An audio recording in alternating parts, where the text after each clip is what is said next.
খবৰ কেনেকুৱা সকলোৰে কিমান ভাল বহুত ভাল মোৰ লগত সকলোৱে একেলগে ক'ব ভাৰত মাতা কি জয় বড়োহাৰিণী জয় আই অসম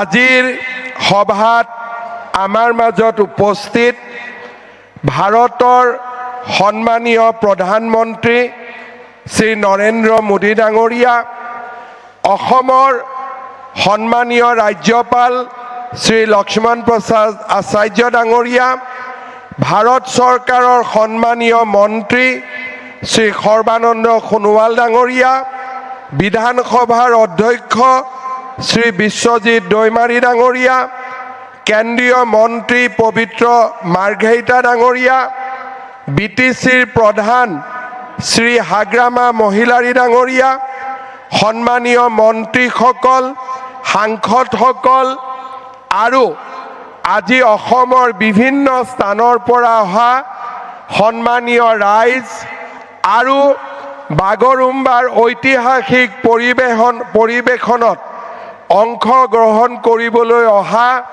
মোৰ সন্মানীয় যুৱক যুৱতী বন্ধু বান্ধৱীসকল বক্তব্যৰ আৰম্ভণিতে মই গুৰুদেৱ কালীচৰণ ব্ৰহ্ম বডুফা উপেন্দ্ৰনাথ ব্ৰহ্ম আৰু শিক্ষাবিদ সীতানাথ ব্ৰহ্ম চৌধুৰীলৈ মই মোৰ শ্ৰদ্ধা নিবেদন কৰিছোঁ আমাৰ সকলোৰে মনত আছে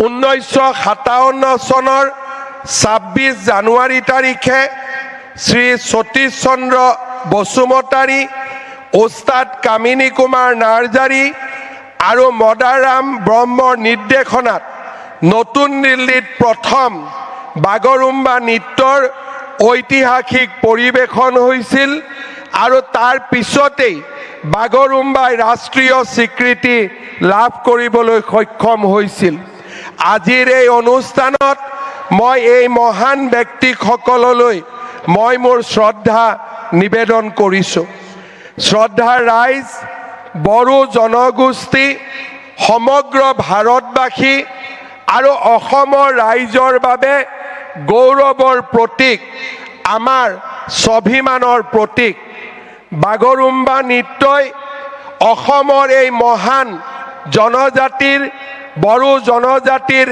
কৃষ্টি আৰু সংস্কৃতিক প্ৰতিনিধিত্ব কৰে আজি আমি অত্যন্ত গৌৰৱ অনুভৱ কৰিছোঁ যে আজি অসম চৰকাৰৰ উদ্যোগত আৰু আমাৰ বড়োলেণ্ড টেৰিটৰিয়েল কাউন্সিলৰ সহযোগত বড়ো জনগোষ্ঠীৰ জাতীয় সংগঠনসমূহৰ সহযোগত 10,000তকৈ অধিক যুৱক যুৱতীয়ে সৰু সজাইত বাগৰুম্বা নৃত্যৰ পৰিৱেশন কৰিব মোৰ যিমান দূৰ মনত আছে বড়ো জনগোষ্ঠীসকলে ইমান ডাঙৰ সাংস্কৃতিক পৰিৱেশন বোধ হয় গুৱাহাটীত এয়া প্ৰথমবাৰৰ বাবে পৰিৱেশন কৰিবলৈ আহিছে যি আমাৰ ইতিহাসৰ বাবে এক মাইলৰ খুঁটা হৈ ৰ'ব 2023 চনৰ 14 এপ্ৰিলত 10 সহস্ৰাধিক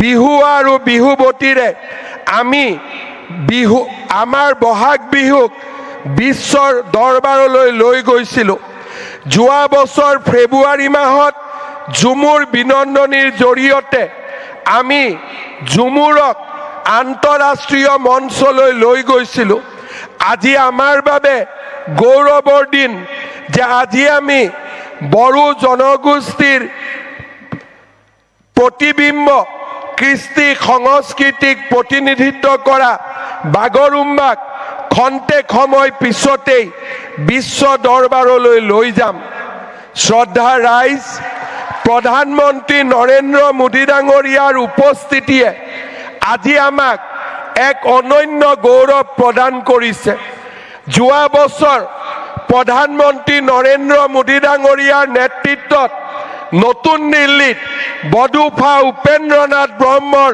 প্ৰতিমূৰ্তি স্থাপন কৰা হৈছিলে নতুন দিল্লীৰ এটা পথ বডুপা উপেন্দ্ৰনাথ ব্ৰহ্মৰ নামত উৎসৰ্গিত কৰা হৈছিলে। হাগ্ৰামা মহিলাৰী ডাঙৰীয়াই উল্লেখ কৰিছে কি ধৰণে 2003 চনত BTC-লৈ স্থায়ী শান্তি উভতাই আনিবলৈ প্ৰধানমন্ত্ৰী বাজপেয়ী ডাঙৰীয়া আৰু 2020 চনত প্ৰধানমন্ত্ৰী নৰেন্দ্ৰ মোদী ডাঙৰীয়াৰ নেতৃত্বত শান্তি চুক্তি স্বাক্ষৰ হৈছিল। আজি বড়োলেণ্ড এটা শান্তিৰ দ্বীপলৈ পৰিণত হৈছে। BTC-ৰ নেতৃত্বত আজি লাহে লাহে বড়োলেণ্ড এখন উন্নত জীৱন্ত প্ৰাণৱন্ত এক অঞ্চললৈ ৰূপান্তৰ হৈছে।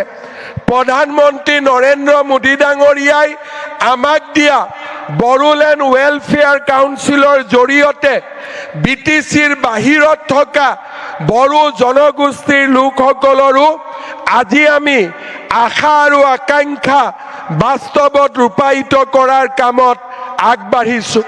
মই বিশ্বাস কৰোঁ সংস্কৃতিয়ে মানুহৰ মাজত সমন্বয়ৰ সৃষ্টি কৰে।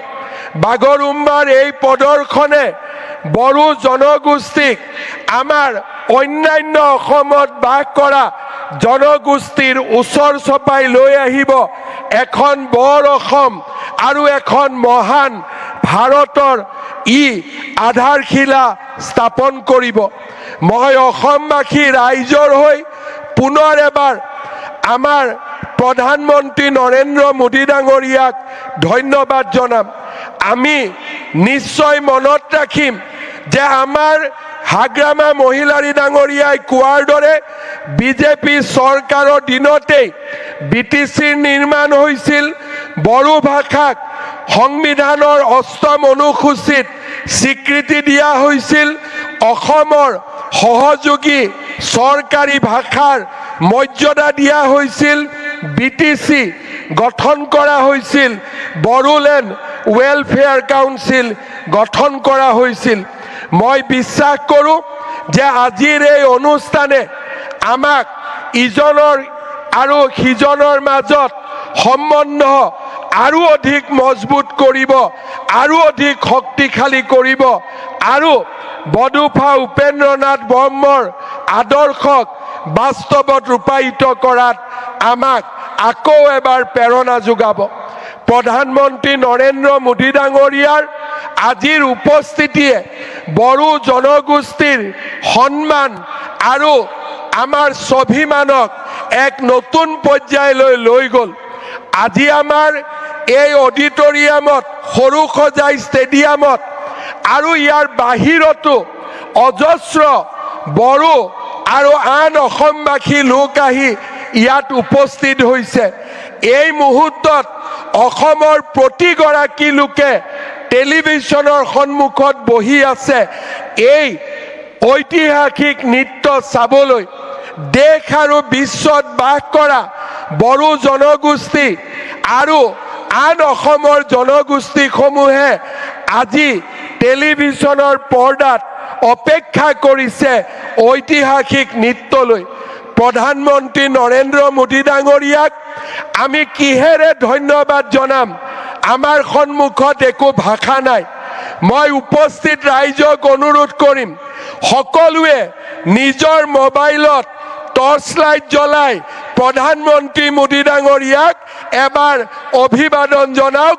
সকলোৱে থিয় হৈ নিজৰ নিজৰ আসনত থিয় হৈ হাত তালিৰে মোদী ডাঙৰীয়াক সকলোৱে সম্বৰ্ধনা জনাওক।